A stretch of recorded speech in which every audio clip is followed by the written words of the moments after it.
গণভোটটা কি? আলু না কদু না কি? খুব একটা এই সম্পর্কে খুব একটা জানি না। গণভোট সম্পর্কে আমি কিছু জানি না। আগামী 12ই ফেব্রুয়ারি অনুষ্ঠিত হতে যাচ্ছে ত্রয়োদশ জাতীয় সংসদ নির্বাচন।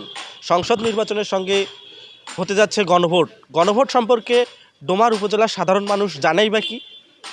গণভোটে তাদের হ্যাঁ বা না, পক্ষে বিপক্ষে তাদের অবস্থানেই বা কি? এ নিয়ে আমি যুক্ত আছি আজকের ডোমার ফেসবুক পেজ থেকে আব্দুর রশিদ।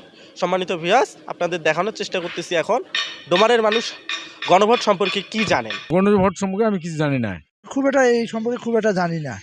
গণভোট সম্পর্কে আমি কিছু জানি না। গণভোটটা কি? আলু না কদু না কি? এটা কি জিনিসটা? বুঝি না যে কোনো ভোটটা কি। না ভাই, গণভোট সম্পর্কে আমি কিছু জানি না। গণভোট সম্পর্কে তো সেরকম কিছু জানি না।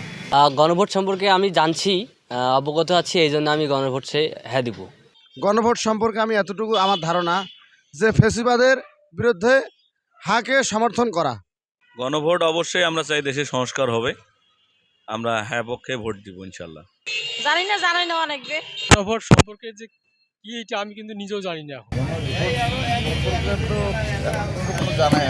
গণভোট সম্পর্কে আমরা সঠিক ধারণা আমাদের কাছে নাই। আমি কিছু জানি না, তবে এবার আমি হাতে ভোট দিব, আর আমি তত্ত্বাবধায়ক চাই।